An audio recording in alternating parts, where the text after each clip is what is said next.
అందరికీ నమస్కారం. నేను మీ శివప్రసాద్. మీరందరూ గత 4 నెలలుగా నాకు మరియు మా టీంకి ఇస్తున్న మద్దతుకి పేరు పేరున నా హృదయపూర్వక ధన్యవాదాలు. నేను గత 25 ఏళ్లుగా సింగపూర్లో ఉంటూ మన తెలుగువారు జరిపే ఎన్నో కార్యక్రమాలకు సహాయ సహకారాలు అందిస్తూ వచ్చాను. నేను ఎన్నికల్లో పోటీ చేయడానికి కారణం ఏ వ్యక్తిగత ప్రయోజనం కాదు. మన సింగపూర్ తెలుగు సమాజాన్ని మరింత పారదర్శకంగా, సమగ్రంగా, అందరికీ చేరువుగా ఉండే సంస్థగా తీర్చిదిద్దాలి అనే ఆలోచనతోనే పోటీ చేశాను. మన సమాజంలో యువతకు అవకాశాలు పెరగాలి, తెలుగు భాషా సంస్కృతి తదుపరి తరాలకు చేరాలి, ప్రతి సభ్యుడికి సమాన గౌరవం మరియు అవకాశాలు రావాలి, కార్మిక సోదరులకు సహకారం అందించాలి, పారదర్శకమైన వ్యవస్థ ఉండాలి అనే లక్ష్యాలతోనే ఎన్నికల్లో ముందుకు వచ్చాను. కానీ నోటిఫికేషన్ విడుదలైన రోజు నుండి ఎలక్షన్ రిజల్ట్స్ ప్రకటించే దశ వరకు మాకు ఎన్నో ఇబ్బందులు ఎదురయ్యాయి. అందులో కొన్ని విషయాలను మీ అందరికీ తెలియజేయాలి అని అనుకుంటున్నాను. మొదటిగా నోటిఫికేషన్ ఇచ్చిన దగ్గర నుండి మొదలు పెడితే నవంబర్ 1, 2025 డెడ్ లైన్తో నోటిఫికేషన్ ఇచ్చిన తర్వాత ఈమెయిల్ ద్వారా సెక్రటరీ మరియు ప్రెసిడెంట్ని ఎలక్షన్ ఎప్పుడు అని అడగగా జనవరిలో లేదా ఫిబ్రవరి తొలి వారంలో జరుపుతామని చెప్పారు. దీనికి నేను ఫిబ్రవరి 8న నాకు ఒక కుటుంబ కార్యక్రమం ఉందని వివరాలు చెప్పాను. దానికి బొమ్మారెడ్డి అలాంటి కార్యక్రమం ఉందని తెలిసి ఆ రోజు ఎలా పెడతాం, అది మానవతా దృక్పథం అనిపించుకోదు, జనవరిలోనే అయిపోద్ది అని చెప్పారు. చివరికి దాన్ని డ్రాగ్ చేసి ఫిబ్రవరి 1న అని చెప్పారు. మళ్ళీ చివరి నిమిషంలో జ్యోతిశ్వర్ రెడ్డి ఫిబ్రవరి 1న ఒప్పుకోవట్లేదు, ఫిబ్రవరి 8న పెడదాం లేదంటే మార్చిలో పెడదాం అన్నారు. ఏజీఎం చైర్మన్ గారు తన వ్యక్తిగత కారణాల వల్ల 2 ఏళ్ల కమిటీని 3 ఏళ్లు కొనసాగించారని ఏజీఎంలో చెప్పారు. వారిది ఏ కారణం అయితే ఉందో నాది అటువంటి కారణమే. కానీ నాకు కనీసం ఆ ఒక్కరోజు అవకాశం ఇవ్వలేకపోయారు జ్యోతిశ్వర్ గారు మరియు ఏజీఎం చైర్మన్ గారు. అయినా ఈ విషయంలో కూడా నేను, నా కుటుంబం లోపల బాధపడ్డామే తప్ప బయటకు చెప్పలేదు. వారు అనుకున్నట్లే ఫిబ్రవరి 8న ఎలక్షన్ పెట్టారు. ఇంకో ముఖ్య విషయం ఏమిటంటే మెంబర్షిప్లు చివరి వరకు ఆపి ఎలక్షన్కి 2 రోజుల ముందలే ఫ్రీజ్ చేసి ఆ తర్వాత ఎలక్షన్ కమిషన్కి చాలా తక్కువ టైం ఇచ్చి ఎలక్షన్ కండక్ట్ చేయమని చెప్పారు. దీనివల్ల జరిగిన ఇబ్బందులు చాలా వరకు మనకి తెలిసే ఉంటాయి. ఇక కౌంటింగ్ విషయానికి వస్తే ఆ రోజే చేద్దామంటే కుదరదన్నారు. ఇక ఆ తర్వాత 3 రోజుల పాటు ప్రతిరోజు కౌంటింగ్ జరుపుతామని పడిగాపులు కాశాం. ఇలా అనేక ఇబ్బందులు పెట్టి చివరకు ఫిబ్రవరి 12న మొదలై 15న కౌంటింగ్ ముగిసింది. ఇక రిజల్ట్ అనౌన్స్మెంట్ గురించి మరో ఘట్టం మొదలైంది. దాన్ని మాధవ్ గారి మాటల్లోనే విందాం. శివప్రసాద్ గారు చెప్పినట్టు కౌంటింగ్ ఎపిసోడ్ పూర్తయింది. ఇప్పుడు రిజల్ట్స్ అనే కొత్త ఎపిసోడ్ మొదలైంది. రిజల్ట్స్ అనౌన్స్ చేయడానికి ఏజీఎం చైర్మన్ గారు తన వ్యక్తిగత ప్రయాణం కారణంగా అందుబాటులో లేరు అని, ఫిబ్రవరి 18 లోపల రిజల్ట్స్ అనౌన్స్ చేస్తారని ఈసీ చెప్పారు. దానికి అంగీకరించి 3 ఈసీ మెంబర్స్ జ్యోతిష్ రెడ్డి గారు, నేను, ఏజీఎం చైర్మన్ గారి ప్రాక్సీ అయిన అనిల్ పోలిశెట్టి గారు సంతకం చేశాము. కానీ అంగీకరించినట్లుగా 18 లోపల రిలీజ్ చేయలేదు. 18వ తారీఖు నుంచి 22వ తారీఖు దాకా ఫాలో అప్ చేస్తూనే ఉన్నాము. 22వ తారీఖున మా టీంలో కొంతమంది వెళ్ళి ఏజీఎం చైర్మన్ గారిని కలిశాము. రిజల్ట్స్ అనౌన్స్ చేయడానికి ఏమైనా ఆటంకాలు ఉన్నాయా, ఎందుకు చెయ్యట్లేదు అని అడిగాము. దానికి ఏజీఎం చైర్మన్ గారు ఎలాంటి ఆటంకాలు లేవు, 23వ తారీఖున నేను అనౌన్స్ చేస్తాను అని రాతపూర్వకంగా మాకు హామీ ఇచ్చారు. కానీ రెండోసారి కూడా రాతపూర్వకంగా హామీ ఇచ్చి కూడా నిలబెట్టుకోలేకపోయారు.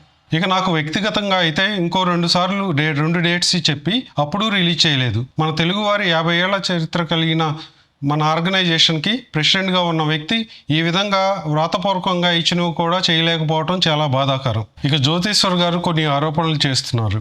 అవన్నీ బేస్లెస్ ఆరోపణలు. వాటన్నిటికీ కౌంటింగ్ కంటే ముందే ఈసీ ఆన్సర్ చేశారు. ఆ తర్వాత తాను కౌంటింగ్ ప్రక్రియలో పాల్గొన్నారు. మళ్ళీ ఇప్పుడు అవే ఆరోపణలు సోషల్ మీడియాలో పెడుతున్నారు. అందుకే వాటి గురించి మీ అందరికీ తెలియజేయాలి అనుకుంటున్నాను. నాన్ ఎలిజిబుల్ ఓటర్స్ గురించి ప్రధానంగా జ్యోతిశ్వర్ ఆరోపణ చేస్తున్నారు. నాన్ తెలుగు వారికి ఓటు ఇవ్వమని, ఇవ్వద్దు అని కానీ ఎస్టీఎస్ రాజ్యాంగంలో లేదు. కానీ మన సమాజం పూర్తిగా రాజ్యాంగం మీదే పనిచేయట్లేదు. కొన్ని సాంప్రదాయాలు, విలువల మీద ఇన్నేళ్లుగా నడుస్తుంది. సరే, తాము రాజ్యాంగం తప్ప ఆ సాంప్రదాయ విలువలు పాటించొద్దు అన్నారు అనుకుందాం. మరి అలాంటప్పుడు నేను మరియు నా మిత్రులు నవంబర్ 9న ప్రెసిడెంట్ బొమ్మారెడ్డి గారికి కొన్ని విషయాల మీద ఒక అఫీషియల్ రిక్వెస్ట్ లెటర్ ఇచ్చాము. అప్పుడు బొమ్మారెడ్డి గారు మాతోటి అంది, మీ మద్దతుదారుల్లో నాన్ తెలుగువారు కొందరు ఉన్నట్లు నాకు అనిపిస్తుంది. అటువంటి వారికి ఓటు కరెక్ట్ కాదు కదా అన్నారు. ఒకవేళ నాకు తెలియకుండా పొరపాటున ఎవరైనా ఉన్నా మీరు వారిని ఎలక్షన్కి యాక్సెప్ట్ చేయొద్దు, డిస్క్వాలిఫై చేయమని చెప్పాను. శివగారు చెప్పినట్టు నవంబర్ 9న ఎస్టీఎస్ భవన్లో బొమ్మారెడ్డి గారికి రిక్వెస్ట్ లెటర్ ఇచ్చినప్పుడు నేను కూడా అక్కడే ఉన్నాను. ఆ రోజు బొమ్మారెడ్డి గారు ఎగ్జాక్ట్గా చెప్పిన మాటలు ఇవి: మీ మద్దతుదారుల్లో నాన్ తెలుగు సభ్యులు ఉన్నట్టు అనుమానం ఉంది. వాళ్ళు మన తెలుగు సమాజాన్ని ఏమి ఉద్ధరిస్తారు? నేను పర్సనల్గా స్క్రూటినీ చేస్తాను. ఇవి ఆయన అన్న మాటలే. అలాగే అదే విషయాన్ని బొమ్మారెడ్డి గారు ఆ తర్వాత ఈసీ బ్రీఫింగ్లో కూడా మళ్ళీ ప్రస్తావించారు. సో నాన్ తెలుగు సభ్యుల గురించి చర్చ మొదలు పెట్టిందే వారి నోటి నుంచి వచ్చిన మొదటి మాటలే అవి. జరిగినవన్నీ వారు పెట్టిన రూల్స్ ప్రకారమే జరిగినవి. మరి ఇంకా ఇందులో వీరు ఇప్పుడు కొత్తగా చెప్పేదేంటి? ఆ తర్వాత కొన్ని రోజులకి నా మద్దతుదారులైన చాలా మందికి నాటి సెక్రటరీ అనిల్ గారు ఫోన్ చేసి వివరాలు తీసుకున్నారు.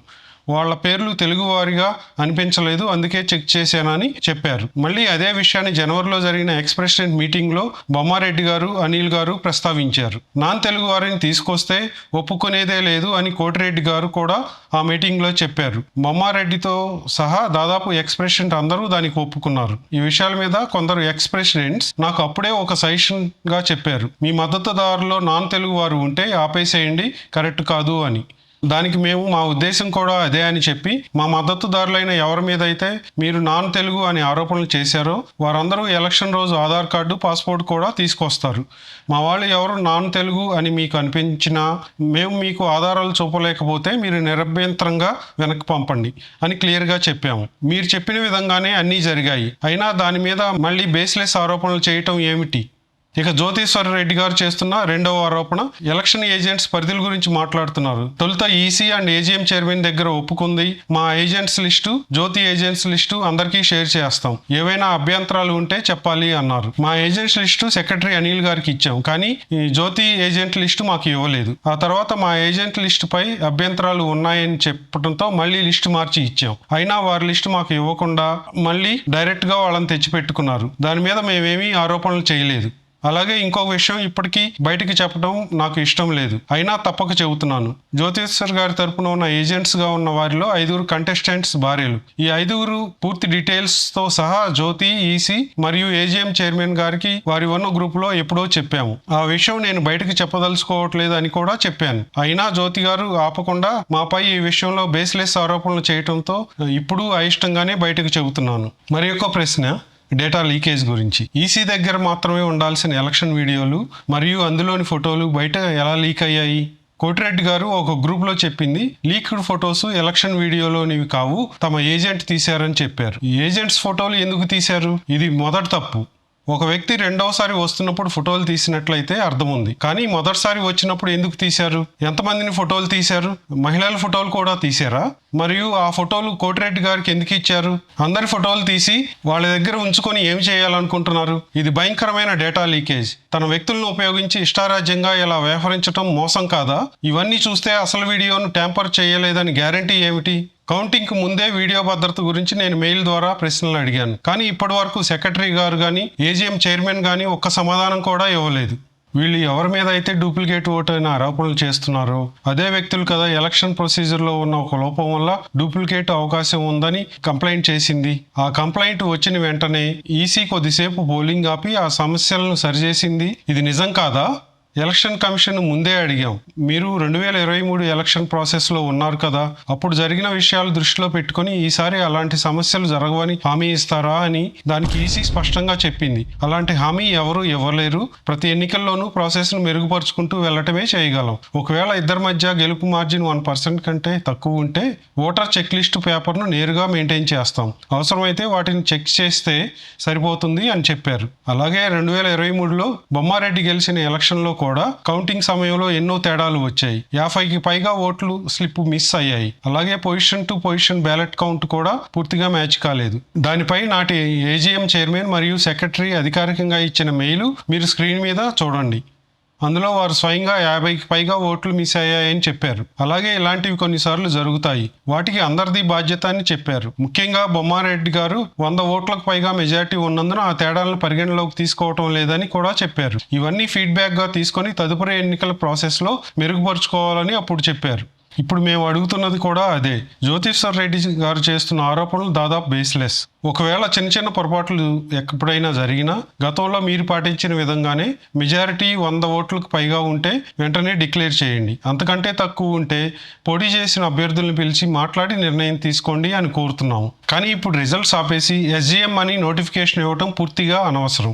ఇంకో 15 రోజుల్లో మనందరి ప్రధాన పండుగ అయిన ఉగాది కార్యక్రమం నిర్వహించాలి. అలాగే ఇంకో నెలలో రెగ్యులర్ ప్రాసెస్ ప్రకారం ఐఈ అప్రూవల్ ఇతరత్ర కోసం ఏజిఎం నిర్వహించాలి. అందువల్ల ఏ విధంగా చూసినా ఇప్పుడు ఎస్జిఎం పెట్టడం సరైన నిర్ణయం కాదు. రిజల్ట్స్ను వెంటనే మెయిల్ ద్వారా ప్రకటించి వెబ్సైట్లో కూడా పెట్టాలని కోరుతున్నాను. దాదాపు 12,000 మంది సభ్యుల భావోద్వేగాలతో ముడిపడి ఉన్న ఈ విషయాన్ని ఇలా లాగటం అంటే తెలుగువారి భావోద్వేగాలతో ఆడుకోవటమే అవుతుంది. ఏజిఎం చైర్మన్ ఈ విషయాన్ని గమనించి వెంటనే మెయిల్ ద్వారా రిజల్ట్స్ ప్రకటిస్తారని ఆశిస్తున్నాను. చివరిగా మన తెలుగు సమాజ సభ్యులందరికీ, నా మిత్రులందరికీ పేరు పేరున ధన్యవాదాలు. గత 4 నెలలుగా మీరు నాకు మరియు సమాజం కోసం ఇచ్చిన మద్దతు నేను ఎప్పటికీ మరవలేను.